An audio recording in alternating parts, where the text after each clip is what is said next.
Soy Fernando Díaz Villanueva, hoy es 31 de diciembre de 2017 y esto es La Contracrónica.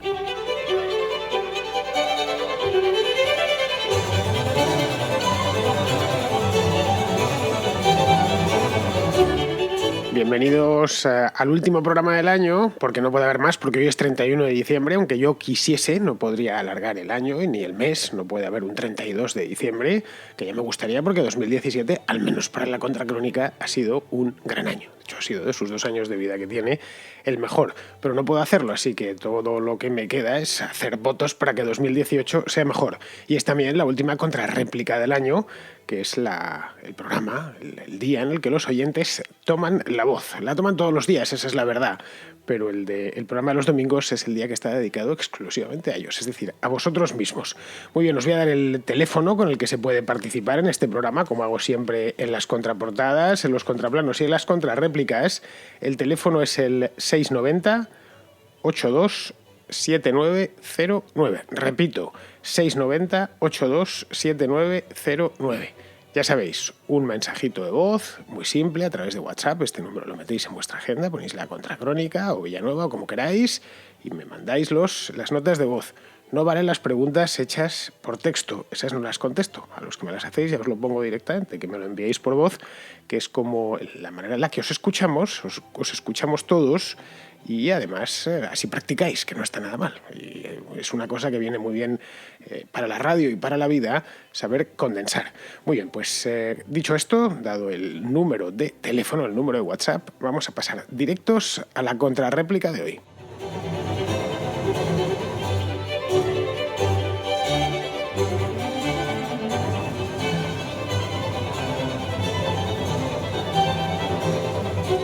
Empezamos el programa de hoy en México, en Ensenada concretamente. Esto está en California, la península de California. Mucha gente no sabe que California también está en México. A pesar del Tratado de Guadalupe Hidalgo, que les amputó la mitad del país, allá por la mitad del siglo XIX, un pedazo de California todavía sigue dentro de México, que es la Baja California, la península de California. Bueno, pues ahí está la ciudad de Ensenada, y dentro de la ciudad de Ensenada está Luis Romo, que es un oyente de este programa y que quiere hacernos una reflexión sobre Ilich Ramírez, más conocido como Carlos el Chacal, un terrorista venezolano que está en la cárcel en París, para acto seguido plantear una cuestión muy interesante. Mi comentario o reflexiones acerca de un terrorista de los años 70 y 80, venezolano llamado Ilich Ramírez, apodado El Chacal. Vi 2 series, particularmente una serie de una televisión francesa y un documental de Biography Channel. En el primero son tres capítulos, lo ponen como un superhéroe, muy romántico, un temido terrorista. En el documental es un poco más serio, lo pone más como una persona un chulo, burgués que jugó a ser revolucionario, que le gustaban las mujeres, la bebida, y que realmente fracasó en todas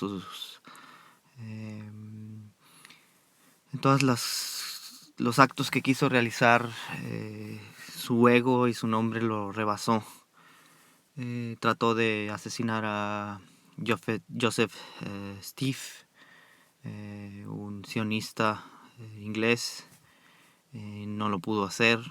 Quiso matar a ministros de la OPEP, secuestrando la sede misma de la OPEP, y al final fue sobornado por los saudíes para liberar al ministro de Arabia Saudita. Su nombre fue demasiado grande que los mismos miembros del FPLP, del Frente Palestino de la Liberación, lo terminaron expulsando, y después trató de ser un terrorista a sueldo, pero prácticamente nadie lo quiso contratar, y lo único que hizo al final de su carrera fue poner unas bombas como represalia porque detuvieron a su pareja, Magdalena Kopp.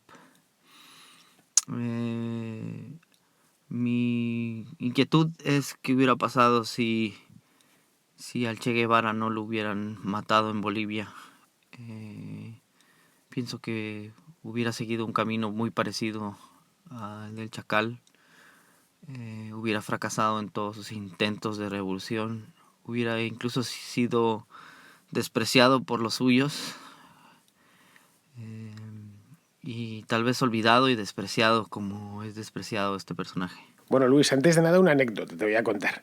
Carlos el Chacal, es decir, Ilich Ramírez, que ese es su nombre de pila y su apellido, como bien sabes, es venezolano de cuna, es nacido en el estado de Táchira concretamente, y este tipo no pienses que era un pobre diablo que no tenía dónde quedarse muerto, ni mucho menos era hijo de un abogado venezolano de allí de Táchira, muy acaudalado, un tío que ganaba dinero, en una palabra, pero que a pesar de eso era miembro activo del Partido Comunista de Venezuela, el PCV, y tanto y de tal manera que a sus hijos, los 3 que tuvo, a uno lo llamó Ilich, al otro lo llamó Vladimir y al otro Lenin. Es decir, de la misma manera, si hubiera tenido un cuarto, no sé, quizá lo hubiese llamado Ulyanovsk y yo hubiera hecho completo el nombre de Lenin. Para que os hagáis una idea de cómo la mayor parte de comunistas o los más activos suelen venir de familias acomodadas. Eso es la constante. Es la regla, no la excepción. Bueno, pues contada esta anécdota que me pareció muy curiosa cuando me enteré de ella hace unos años, prosigo. Bien, como supongo que ya sabrás, el Chacal está en Francia, está preso y espero que no salga nunca, está cumpliendo una pena de cadena perpetua por varios delitos. Le condenaron primero por asesinar a 2 policías y luego posteriormente pues por haber puesto 1000 bombas, entre ellas una, no 1000, pero unas cuantas, entre ellas una en el tren de alta velocidad que iba en aquel entonces, en los años 80, principios de los 80, que circulaba entre París y Lyon. Bueno, él sigue en la cárcel, no se ha muerto todavía, se convirtió al Islam, él es musulmán, y bueno, Chávez llegó a decir de él que era un distinguido compatriota en sus tiempos, cuando Chávez todavía estaba vivo, a pesar de que es un asesino implacable y nunca lo ocultó. Respecto a esa historia ficción que me planteas, esto de qué habría pasado si al Che Guevara no lo hubieran matado en Bolivia. Pues, a partir de esta pregunta se abren un montón de respuestas, como te puedes imaginar, y esta es una de ellas. ¿Habría acabado como el Chacal? Hay gente que lo asegura, no es la primera vez que me lo dicen. ¿Tú crees que, Fernando, tú crees que si el Cheno se lo cargan en la higuera, no le matan y él consigue salir de ahí ya desligado completamente de la Revolución Cubana, se hubiera dedicado a ser terrorista en la Europa de los años 70, como otros muchos comunistas de la época? Pues la verdad es que no lo sé, no tengo ni idea, no lo sé yo y no lo sabe nadie. Esto es, ya digo, historia ficción, pues depende de muchísimas cosas. Pero vamos, el tipo de revolucionario que era el Che era muy diferente al tipo de revolucionario que era Ilich Ramírez, o que era o que sigue siendo, porque Ilich Ramírez no se ha muerto. Ambos son 2 fanáticos ideológicos, de eso creo que no cabe duda, pero el Che era infinitamente más honorable, ¿eh? Muchísimo más. Al menos mientras vivió, no se sabe lo que hubiese pasado de no haber muerto en Bolivia.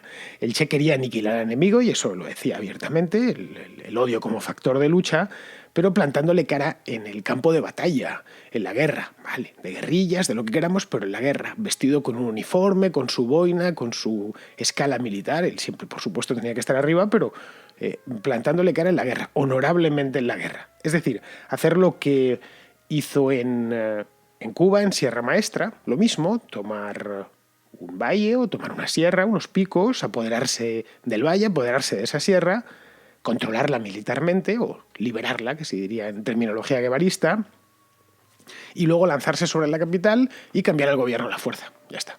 Eso era un poco la guerra de guerrillas del Che Guevara, reducida a su mínima expresión, es eso. El Chacal, en cambio, es una rata.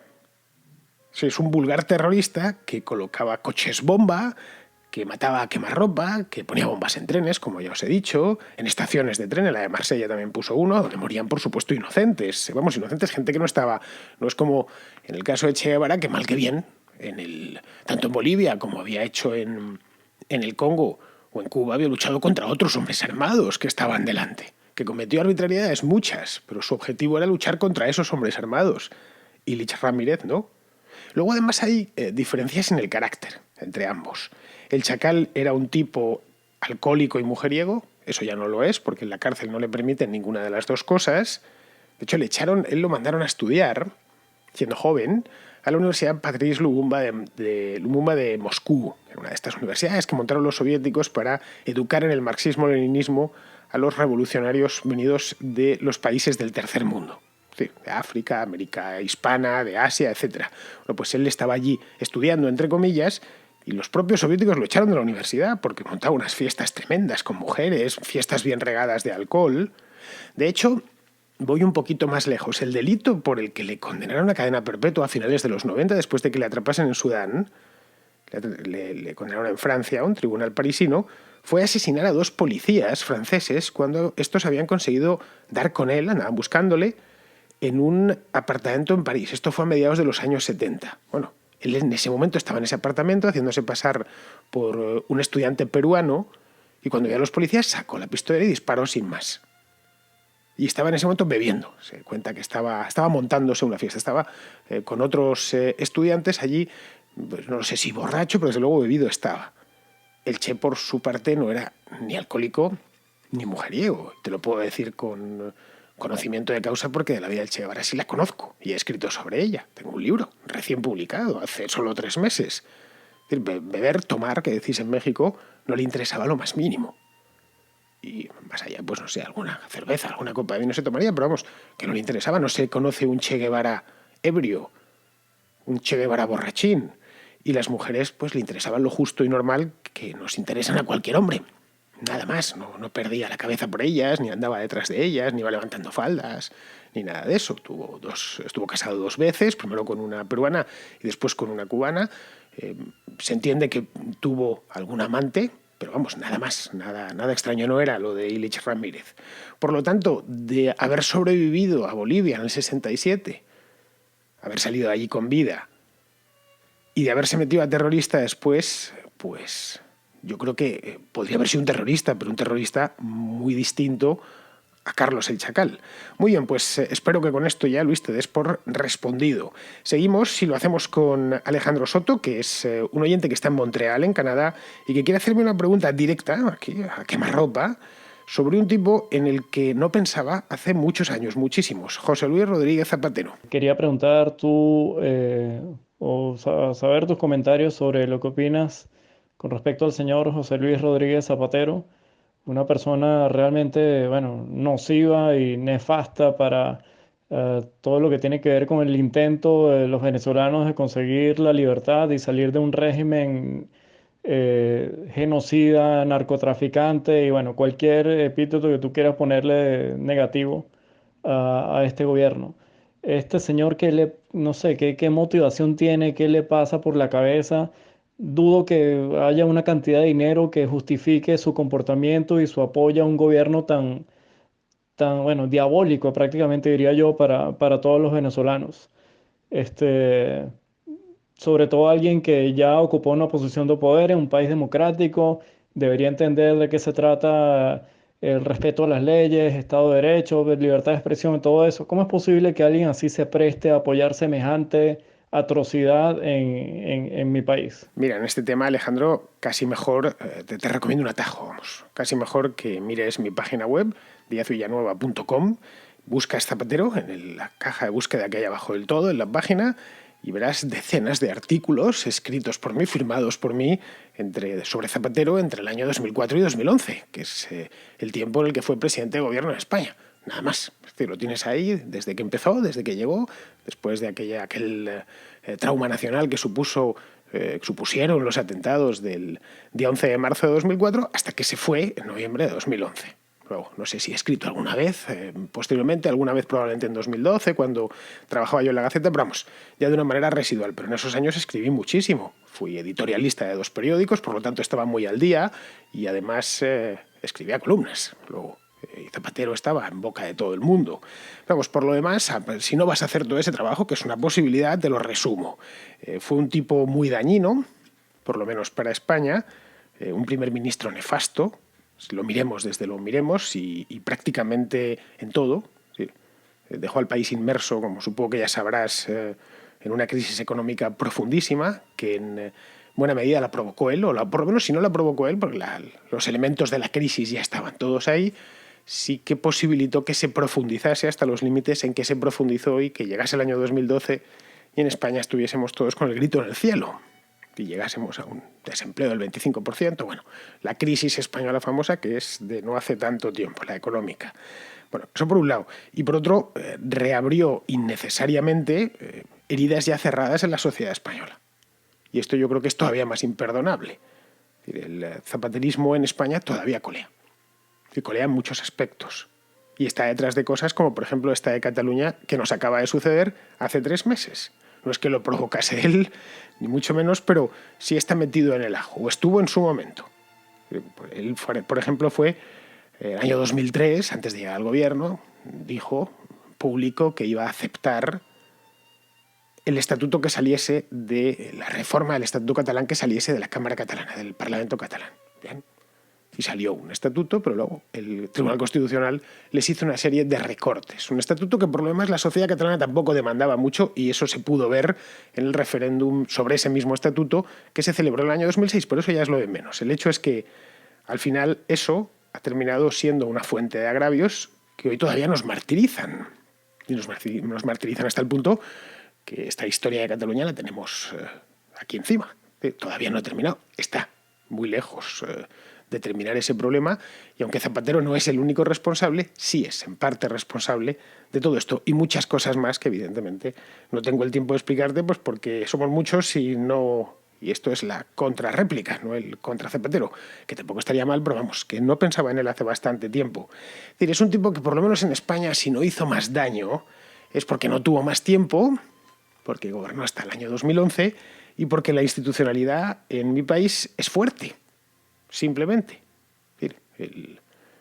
Todavía las instituciones tienen fuerza y son más o menos sólidas.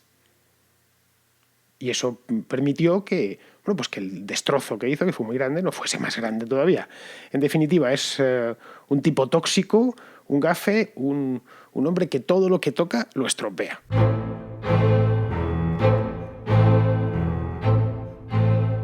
Sergio, que es un oyente de Palma de Mallorca, tiene un tema sobre Airbnb, la aplicación esta famosa que sirve para alquilar habitaciones o pisos turísticos por todo el mundo mundial. Y quería comentarte un tema que no sé si has tratado, la verdad que te escucho cada día, pero no lo he oído recientemente, y es sobre el tema del alquiler vacacional, el tema de Airbnb. Y es que en Baleares el gobierno ha decidido que no se debe hacer, está poniendo un montón de dificultades, un montón de problemas, solo permite en viviendas unifamiliares, en las plurifamiliares te dicen que todos los vecinos, absolutamente todos, tienen que estar de acuerdo, y eso prácticamente va a ser imposible para la gente decidir qué quiere hacer con su propiedad privada. Entonces, personalmente pienso que se está invadiendo ese derecho de propiedad privada, y ellos razonan diciendo que quieren permitir que el alquiler baje de precio, que haya más pisos en alquiler, porque si no todos se dedicarían a Airbnb. Y quería saber tu opinión sobre este tema. Muchas gracias. Pues mira, Sergio, mi opinión creo que la he dejado aquí más o menos clara a lo largo del último año, que es cuando más se ha hablado de esta historia de Airbnb, aunque también ya se hablaba en el año 2016, es que el gobierno no debe de meterse en problemas que simplemente no le incumben. Y uno de los problemas que no le incumben es qué haces tú con tu casa o qué haces tú con una habitación dentro de tu casa. No le incumbe ni al ayuntamiento, ni al jefe ni al el concejal de distrito de tu barrio, ni por supuesto al presidente de la comunidad autónoma, y no digamos ya un ministro. Y podría llegar a entender que en una comunidad de vecinos dada, la tuya o la mía, la tuya en Palma de Mallorca y la mía en Madrid, pues decida esa comunidad de vecinos de común acuerdo de sus propietarios, pues decidan no permitir que se alquilen los pisos, que los vecinos se comprometan a no alquilar sus pisos a través de Airbnb. Porque eso, en definitiva, tiene una externalidad que afecta a todos. Que afecta a todos los vecinos de esa comunidad.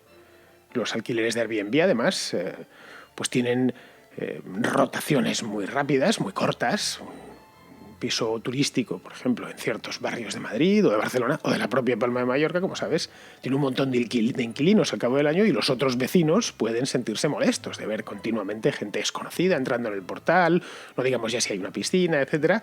y que le pidan, tú vives a fin de cuentas, si estás dentro de una comunidad, eres propietario de tu casa, pero no en el resto eres copropietario. Del pasillo eres copropietario y tienes que llegar a acuerdos con tus vecinos.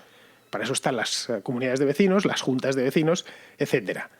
No se podrían incluso esa misma comunidad restringir el alquiler Airbnb. Qué sé yo, que se pueda alquilar habitaciones sueltas de tal manera que el vecino, el propietario de la casa, siga allí, pero que no se puedan alquilar pisos completos. Sería una posibilidad. O solo durante el verano. Durante estos 3 meses se permite alquilar el piso completo, pero no durante el resto del año, pues porque es un follón y porque entra aquí gente, sale, hemos tenido problemas o hacen ruido o lo que sea. Pero el acuerdo tiene que ser privado. Es decir, en esto el gobierno no pinta nada. O mejor dicho, y si le damos otra pensada, sí que pinta.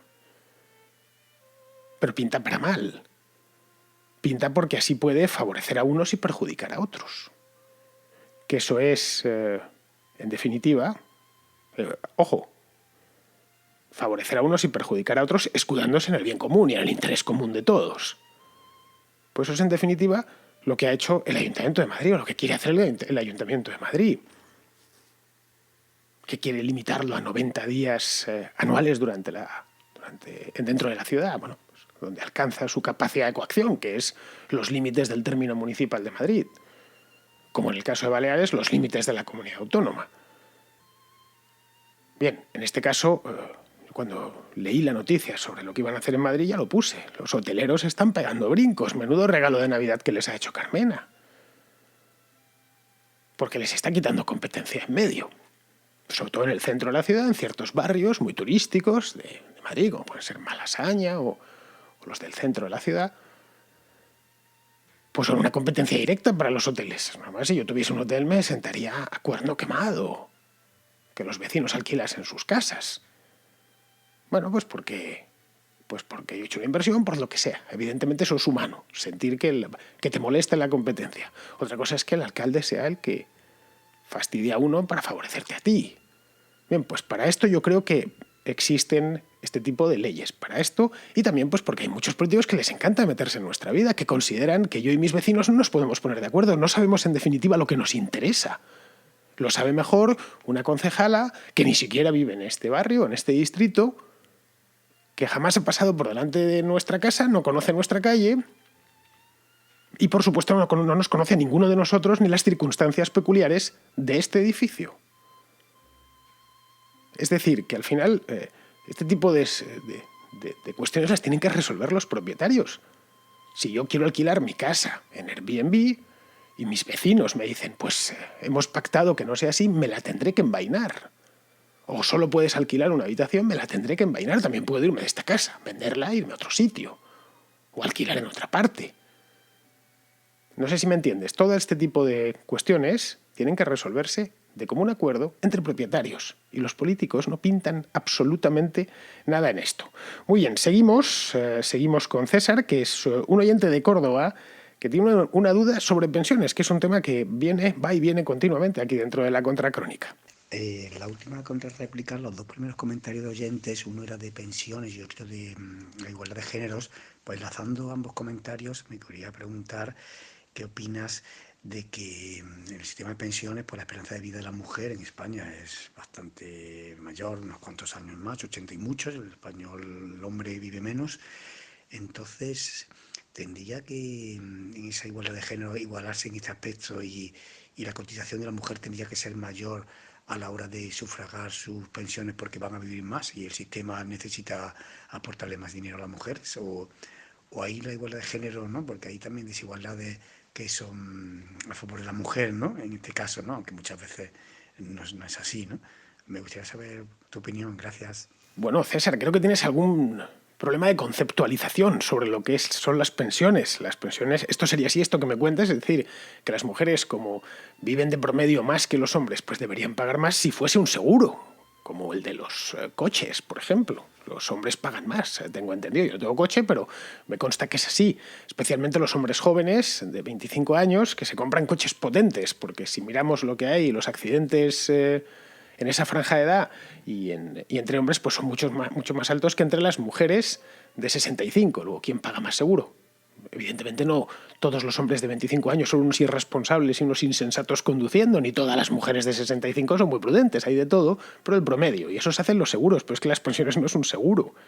Es una transferencia, el sistema de pensiones de reparto como el que tenemos, es una transferencia forzosa de renta entre los que trabajan y los jubilados. Es simplemente eso. Los jubilados, a su vez, en el pasado les han hecho transferir renta también de manera industrial. No pienses que es que ellos han venido aquí para llevárselo, ni mucho menos. Les han estado obligando a pagar a los jubilados de su época durante toda su vida laboral. Pero es que las pensiones no deben de ser un seguro. No son, de hecho, un seguro. Son un fondo. Un fondo que capitalizas para cuando quieras retirarte. Simplemente. Eso es lo justo, vamos. Una cantidad de dinero que vas poniendo desde que empiezas a trabajar, desde que tienes tus primeros ingresos hasta que decides retirarte. Ya sea porque el cuerpo no te da más de sí o porque has decidido retirarte porque tienes suficiente dinero ahorrado. Cuanto más pongas, más tendrás. O antes podrás retirarte. Y ahí da igual que seas hombre o seas mujer. Eso es porque no funciona como un seguro. Es lo de menos. Que más da que vivas 80 años, que vivas 90 o que vivas 100.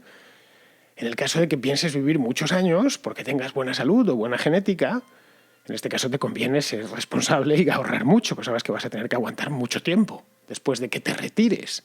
Pero bueno, si mi padre vivió 90 años, mi madre 97, mis abuelos también fueron muy longevos, lo más probable es que, a no ser que suceda un imprevisto, es que yo viva tantos años. Lo mío, mi obligación individual, es ser previsor. Siempre nuestra obligación es ser previsores, pero en ese caso más todavía, y ahí da igual que seas hombre o que seas mujer.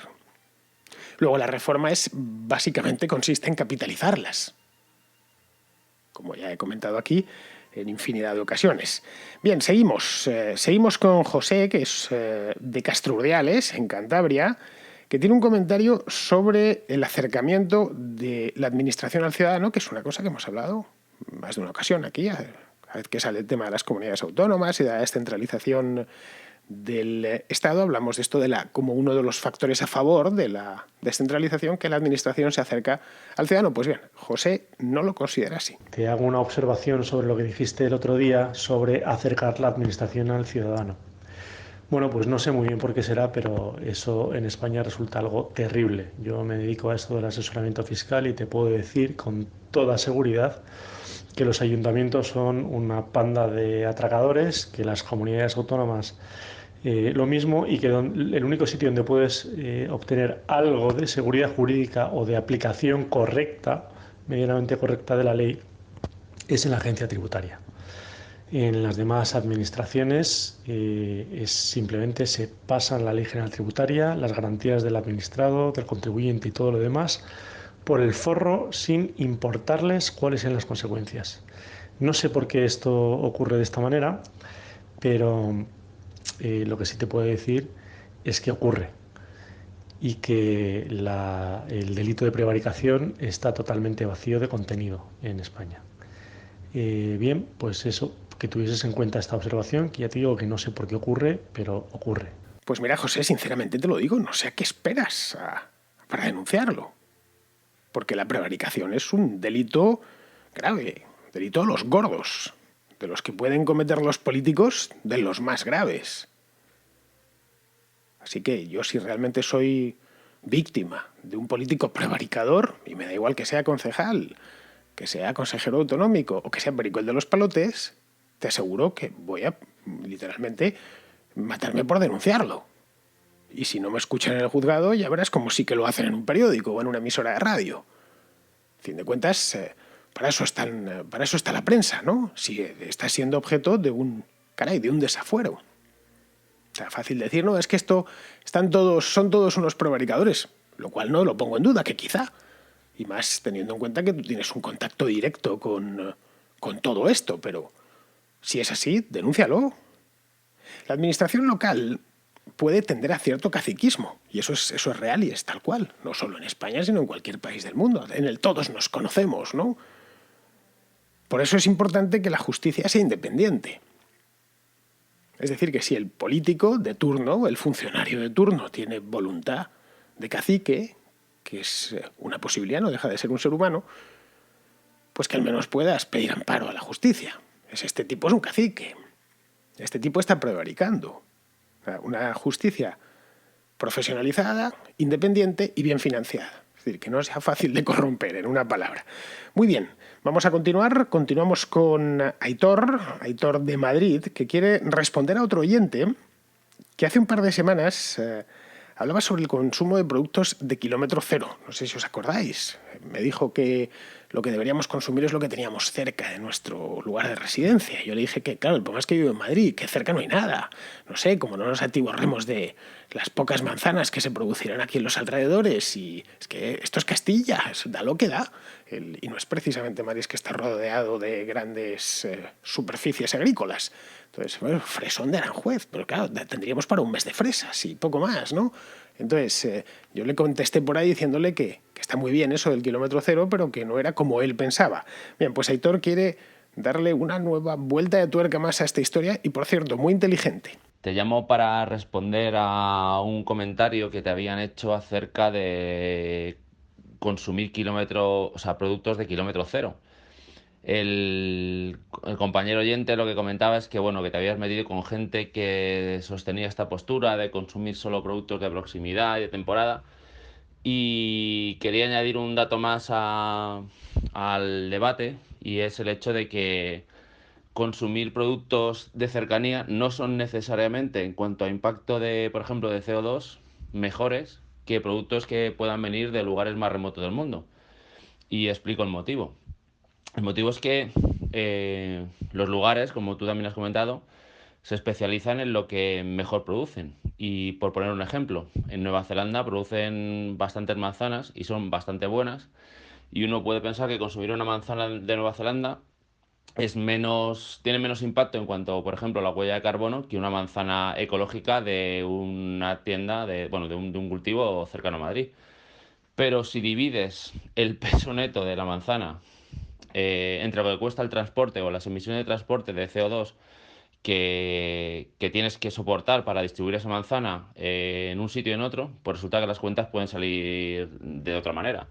¿Por qué? Porque Nueva Zelanda exporta toneladas de manzanas que van en barcos bastante eficientes en cuanto a huella de carbono. Es decir, el transporte, la cantidad de carbono emitido por unidad de peso es muy baja.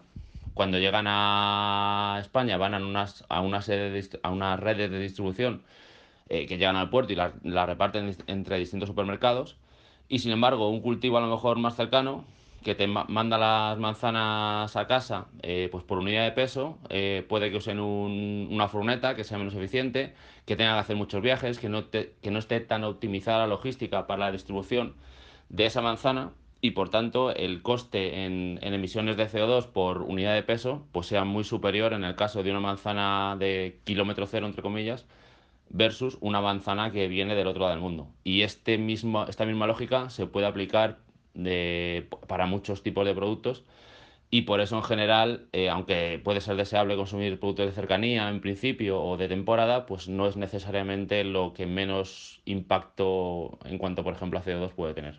Pues efectivamente, Aitor, es así, tal cual lo cuentas, pero ya sabes que es más fácil, lo digo muchas veces, es más fácil creer que saber. Tú a este tema le has aplicado conocimiento, sabiduría, sabes de qué va, has hecho los cálculos pertinentes o le has aplicado sentido común, mientras que el otro oyente le había puesto creencia. Es decir, no había pensado mucho sobre el tema, no había pensado, por ejemplo, que contamina menos traer una manzana de Nueva Zelanda que traerla de la provincia de Córdoba, especialmente si has encargado que un courier, una furgoneta, te la traigan personalmente. Bastante más porque traerla desde Nueva Zelanda, luego con las redes de distribución que hay, realmente la huella de carbono de esa manzana en cuestión es muy baja. Es decir, las grandes cargas por el mundo se transportan en buques portacontenedores o en barcos graneleros, no hay más que acercarse a cualquier puerto y verlo, ¿no? Que cargan cientos de miles de toneladas y ya luego, una vez están en tierra, pues en grandes flotas de camiones, en trenes de mercancías que llevan infinidad de vagones muy cargados. En Estados Unidos los trenes llevan 2 contenedores por vagón, uno encima del otro. No es broma, los llevan en 2 pisos. Eso no sé si en España lo podríamos poner porque se darían contra los túneles, pero parece ser que allí lo tienen arreglado de tal manera que o no hay túneles o los túneles aceptan. Creo que los vagones, por lo que he visto en algunas fotografías, están retranqueados hacia abajo. De manera que el contenedor de abajo casi va tocando la vía, casi va rozándola, ¿no? Pero bueno, que cargan muchísima cantidad de carga de peso, ¿no? Ambos modos de transporte, además, como cargan mucho, es decir, por cada vez que un tren arranca o un barco de estos, un portacontenedores arranca, va cargado con toneladas y toneladas, pues obviamente la huella de CO2 por kilo transportado es muy baja. Porque transportan mucho. Eso es hacer un cálculo muy sencillo. Es decir, lo más contaminante de todo es lo que llaman la última milla del last mile. Es decir, tú con tu coche volviendo del hipermercado con 3 bolsas en el maletero. Eso es lo más contaminante de todo. En las que llevas además 1 litro de leche, un poco de pan de molde y unas almendras. Bueno, esas almendras, probablemente el punto en el que más se está contaminando su transporte es la última milla entre el supermercado y tu casa si lo has hecho en automóvil. O la pequeña furgoneta de reparto, no digamos ya si te lo está trayendo a ti especialmente, eso es la parte más contaminante. Para que nos hagamos una idea. Estos son datos reales, ¿eh? El barco containero más grande del mundo, lo acaban de botar. Fue antes del verano. Recuerdo que vi un reportaje sobre él y me quedé fascinado porque es inmenso. Mide 400 metros de largo, casi medio kilómetro. Se llama OOCL Hong Kong. Barco gigantesco. Podéis buscarlo en Google. De estos que uno tiene ganas de ver en un puerto solo para verlo, para ponerse delante de él. Nada más. Decir, bueno, este es, digamos, el Titanic de nuestra época. Bueno, hace la ruta Shanghái-Rotterdam. Está continuamente yendo de Shanghái a Rotterdam y trayendo cosas, básicamente de China a Europa, más que de Europa a China, pero bueno, cargando contenedores. Tiene capacidad para 21.000 TEUs, es decir, 21.000 contenedores de 20 pies, el contenedor promedio. Si hacemos un cálculo así un poco aproximado, lo más que podemos meter en un contenedor de estos de 20 pies son unos 30 toneladas. Es decir, entrarían, desde un punto de vista puramente ideal, entrarían 630.000 toneladas por viaje, que no entran, obviamente, pues hundiría el barco. Vamos, he ido a mirar exactamente qué tonelaje de peso muerto tiene, y tiene un tonelaje de peso muerto de 200.000 toneladas. Eso por viaje. Caray, por mucho fuel oil que consuma el OOCL Hong Kong ¿a cuánto sale el kilo? ¿A cuántos decilitros de fuel oil sale transportar el kilo? Pues probablemente menos de lo que me cuesta a mí, bueno, a mí no porque no tengo coche, pero si lo tuviese, acercarme al hipermercado más cercano y traer una bolsa con cualquier tipo de producto. He consumido más por kilo, porque esa bolsa luego va a pesar 1,5 kilos. Y estos tipos te traen 200.000 toneladas desde el otro lado del mundo. En fin, como veis, lo miremos desde donde lo miremos, esto del consumo de kilómetro cero no tiene mucho sentido. Muy bien, pues hasta aquí ha llegado la contrarréplica de hoy, hasta aquí ha llegado la contracrónica en 2017. Hemos ido a terminar el año que viene, ya no porque no caerá en domingo, pero este año terminamos con una contrarréplica y lo único que me queda, bueno, pues es desearos muy feliz año nuevo, que menos, ¿no? Ya veremos luego realmente si mis deseos se convierten en realidad. Yo toco madera, la madera de la mesa, para que sea verdad. Y citaros aquí para que regreséis mañana, que es 1 de enero, primer día del año, y diréis, ¿pero va a haber programa? Pues mi idea es que sí haya. Todavía este año, en 2017, hice programa el día 1 de enero y en 2018 quiero empezarlo también con un programita, que a mí no se me ocurre mejor manera de empezar el año si no es con la contracrónica. Así que, queridos amigos, hasta mañana.